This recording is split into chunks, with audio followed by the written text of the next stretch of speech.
Entorno económico. Todo lo que necesitas saber sobre economía, impuestos, trámites, asesoría, finanzas personales, empresas. Entorno económico. Buenas tardes, tengan todos ustedes. Les saluda su servidora, la contadora pública certificado, Neira Moreno Zavala. Les doy la bienvenida en esta emisión más del programa Entorno Económico. El programa que es grabado en colaboración con el Colegio de Contadores Públicos de Michoacán y el periódico Cambio de Michoacán.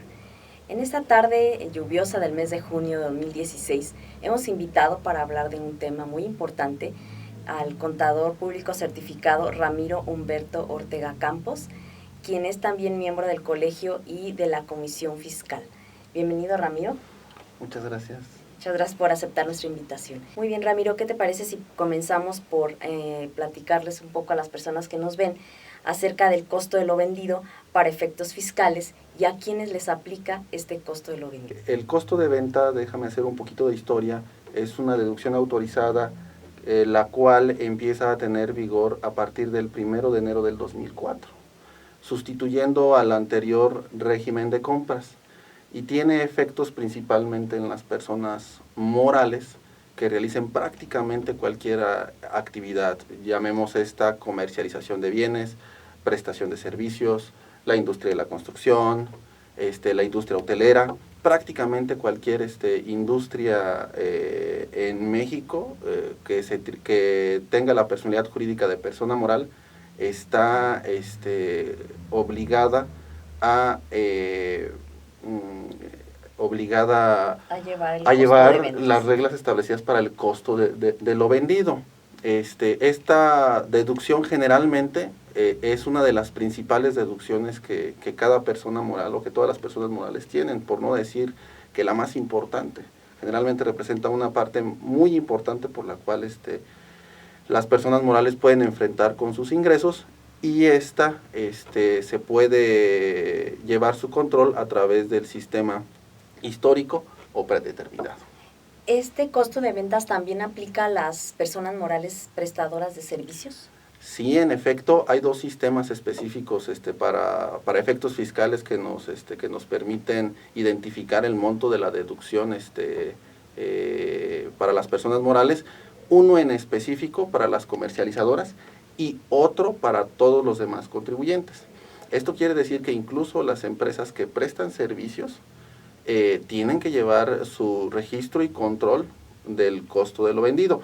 Suele ser particular en las empresas de servicios porque el servicio tiene que asociarse directamente con el ingreso, y cuando son servicios puros, como por ejemplo los contadores en nuestros despachos, es muy poco común ver reflejado una parte de estos servicios en alguna partida de inventarios.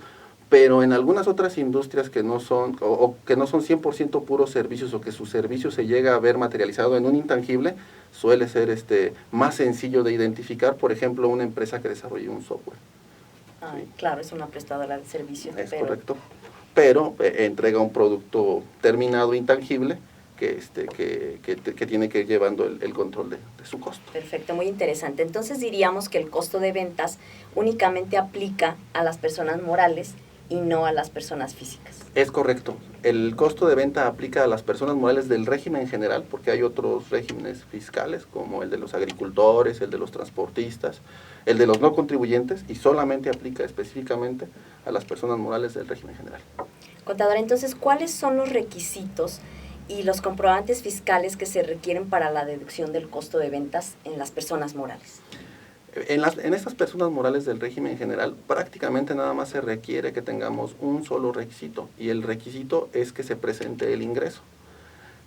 Si nosotros tenemos un ingreso, automáticamente tenemos el derecho a poder identificar el costo que le corresponde a ese bien o servicio que se esté produciendo, fabricando o prestando, dependiendo de la circunstancia en la que se dé. Y fíjate que es muy interesante la pregunta, en el sentido de el saber si es necesario tener o no tener comprobantes fiscales para soportar esta deducción en particular, porque es una cuestión que continuamente nos están consultando, y la respuesta es que no necesitamos prácticamente tener comprobantes que reúnan los requisitos de las deducciones fiscales. ¿Por qué? Porque el costo de venta nace a partir de una serie de cálculos específicos dependiendo del tipo de evaluación de inventarios que tengamos. Existen 4 tipos de evaluación de inventarios, los cuales son aceptados por la técnica contable y por los efectos fiscales, que serían el de primeras entradas, primeras salidas, el de costos promedios, el de costos identificados y el método detallista. Esto no quiero decir que se invita a las compañías a que no soporten sus erogaciones con los comprobantes fiscales en los términos del 29 y 29A. Sin embargo, como está diseñada la legislación, es posible soportar la deducción del costo sin tener comprobantes fiscales. Tan es así que permite la utilización de los costos estimados, ¿no? Que al final de un periodo tendremos que hacer el cálculo o el ajuste, es correcto en base a la técnica contable, pero se permite. Se permite. Muy bien, continuando con esto de los regímenes especiales, también encontramos que las empresas tienen ganancias y los socios pues quieren recibir ese reparto de utilidades, los famosos dividendos. ¿Qué representan los dividendos, contador? Fíjate que los dividendos representan el retorno de la inversión que los accionistas pueden reclamar a las sociedades, lo podemos poner incluso en esos términos, tienen ese derecho a reclamar esa parte alícuota de las ganancias por las utilidades que se hayan generado en cierto periodo. Entonces los dividendos representan un beneficio específico para los accionistas y un retorno directamente a la inversión que ellos realizaron. Para que un accionista pueda reclamar dividendos, tiene que aportar algo, ya sea dinero o trabajo, puede ser cualquiera de las dos cuestiones. Si lo que está invirtiendo es dinero, es más claro el efecto de que es un retorno de la inversión. Legalmente, ¿cómo se reparten las ganancias a los accionistas? Legalmente las ganancias a los accionistas se reparten, digamos, si estamos hablando de una sociedad en la que tenemos puros socios que son personas que aportaron capital, lo más común es que se distribuya en base a la participación accionaria, es decir, al porcentaje de cada, es correcto, al porcentaje de cada una de las personas aportaron. Sin embargo, esta no es una regla única. También pueden generar un acuerdo o un pacto en contrario y reconocer a alguno de los socios alguna cantidad mayor o menor. Lo que sí está prácticamente prohibido o no aceptado por las leyes mercantiles el poder realizar es excluir a una persona, ya sea socio capitalista o socio industrial, es decir, el que aportó dinero o el que aportó trabajo. Y es muy importante, los que aportan trabajo tienen derecho al 50% de las utilidades, y si fueran varios, se reparte de manera proporcional. Perfecto. ¿Es caro recibir dividendos para los socios? Fíjate que se tiene la percepción de que es caro. Y en estricto sentido, con las nuevas reformas fiscales que se implementaron a partir del 1 de enero del 2014, podemos llegar muy fácil a la conclusión de que sí es caro. ¿Por qué? Porque las personas morales primero pagan un impuesto corporativo, el 30%. Todas estas del régimen general pagan una tasa máxima del 30%. Es la tasa general. Es la tasa general, Sí. En efecto, pero a partir del 1 de enero del 2014 se presenta una retención adicional del 10%. Su efecto no es totalmente el 10%, déjame tratar de ejemplificarlo y explicarlo.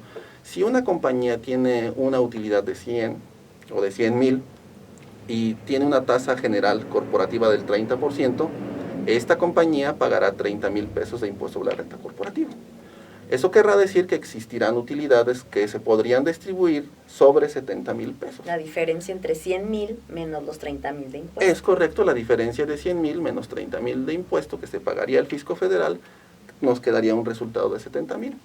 Sobre estos 70,000, si distribuyeran en un 100% y los socios que percibieran el ingreso fueran personas físicas, se realiza una retención adicional del 10%. Es decir, 7,000 pesos. 7,000 pesos. 7,000 pesos. Entonces, si llevamos una cuenta de cuánto nos cuesta, pues nos cuesta el 30% del 100% más el 7% de los 70,000 pesos, o el 10% que representa el 7% de los 100,000, pero no para ahí el asunto. Fíjate que las personas físicas, a diferencia de las personas morales, pueden llegar a pagar una tasa hasta del 35%. Este efecto no es general ni global, ya que las personas físicas pagan impuestos desde una tasa del 6 hasta una tasa del 35, dependiendo del ingreso que obtengan. Pero suponiendo que estuvieran en la tasa máxima, bueno, entonces tendrían que erogar un 5% adicional. Entonces estaríamos hablando que de sus 100 totales que tenían derecho a recibir, le pagó la persona moral primero al fisco federal el 30%, Así es. el cual lo puede acreditar una vez que reconozca el ingreso. Y luego cuando lo distribuyeron un 10, que como la utilidad es menor que la utilidad generada, pues son otros 7,000 pesos, que es otro 7%, y hasta un 5 adicional. Por lo tanto, pudiéramos pensar que el pagarle dividendos a una persona física puede representar hasta una tasa del 42%. 42%, bueno, pues sí es fuertecito, ¿verdad? Sí, es algo fuerte. Siguiendo con los regímenes especiales, sabemos que hay contratos de ingresos por personas morales que celebran contratos de obra inmueble. ¿Cómo tributan estos? Fíjate que una gran ventaja que tienen por el sector en el que se ubican las empresas que celebran contratos de obra inmueble, las identificamos rápidamente. Empresas que celebran contratos de obra inmueble, podríamos identificar desarrolladores inmobiliarios, podríamos identificar constructoras que se dedican a hacer carreteras, a hacer puentes, a hacer obras de hidráulicas que tanto nos hacen falta en Morelia, presas. Todo este tipo de empresas tiene una serie de ventajas diferenciadas por su mismo régimen en el tratamiento fiscal de los ingresos. Por regla general, cualquier persona moral acumula sus ingresos cuando expida el comprobante, cuando entregue el bien o el servicio, o cuando le paguen o cobre total o parcialmente el precio establecido. Lo que suceda primero, esa es la regla general, es decir, si yo expido una factura, en ese momento tengo obligación de pagar impuestos. Si yo recibo dinero por esa circunstancia, estoy obligado a pagar impuestos, o si simplemente entrego la mercancía o entrego el servicio, también estoy obligado a pagar impuestos. Pero hay una cuestión muy específica en este tipo de contribuyentes, ¿verdad? Es correcto, hay una cuestión muy en específica. Estos contribuyentes prácticamente pueden diferir el impuesto hasta que les autorizan las estimaciones para el cobro de obra, que esto en términos prácticos es como si el cliente, que fuera el tercero, te autorizara que el servicio está prestado, en ese orden de ideas. Y en ese momento es cuando se causa. En ese momento, es decir, una empresa de este tipo puede estar trabajando todos los días como lo hacen, y está devengando el ingreso que está realizando, está construyendo esas obras, las está ejecutando, pero no acumula el ingreso hasta que le es autorizada la estimación. Y además de esto, si le es autorizada la estimación y pasan 3 meses y él no cobra, el contribuyente no cobra, el desarrollador, el que celebró el contrato de obra, bueno, podrá diferir la acumulación del ingreso hasta el momento en el que la cobre. Entonces, sí, por el sector específico que es de gran desarrollo para el Estado mexicano, se les da esas facilidades para efectos de que puedan tributar. Perfecto, contador. Hay una cuestión muy importante en esto de los regímenes fiscales especiales, que es cómo evitar la doble tributación de aquellos connacionales que no solamente reciben ingresos en el país, sino en otros países. A nivel mundial existen 2 formas de cómo tributar. Una es si tienes ingresos en territorio nacional, que México no pertenece a esos, y otra es bajo la base del principio del ingreso universal. Es decir, como lo establece nuestra ley del impuesto a la renta hasta el día de hoy, que nos dice, ¿sabes qué? Tienes un ingreso acumulable y me vas a pagar impuestos independientemente donde lo obtengas en México, lo obtengas en el extranjero. Bromeamos mucho porque decimos hasta en otros planetas, ¿no? Entonces es importante porque los estados pueden gravar el origen del ingreso, y es muy importante que sepamos cómo podemos evitar la doble imposición, porque si estamos entendiendo que nos pueden gravar en el país en el que estamos viviendo y en el país donde generamos el ingreso, se puede presentar el efecto de la doble imposición. Es decir, pagar impuestos, estar obligados a pagar impuestos en México y ya estar obligados a pagar impuestos en el extranjero. Por eso habría que revisar los tratados que existen entre México y otros países y lo que nos permite disminuir el impuesto que hayamos pagado allá, disminuirlo aquí o disminuirlo en otros países. Es correcto. Tenemos que analizar los tratados y las reglas establecidas para poder o deducir los impuestos pagados en el extranjero o acreditar los impuestos pagados en el extranjero, que son las dos modalidades que actualmente reconoce la ley del impuesto. Disminución o acreditamiento. Sí, es correcto. Contador, agradecemos mucho tu presencia en este programa, que nos hayas venido a hablar de este tema tan importante e interesante, regímenes fiscales especiales. Y amigos, les agradecemos el favor de su atención. Les recordamos que nos pueden ver en la página del Cambio de Michoacán, que es www.cambiodemichoacán.com, y asimismo en la página del Colegio de Contadores Públicos de Michoacán, que es www.ccpmich.com.mx. Muchas gracias.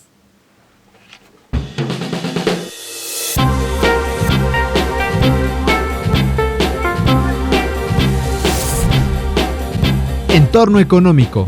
Todo lo que necesitas saber sobre economía, impuestos, trámites, asesoría, finanzas personales, empresas. Entorno económico.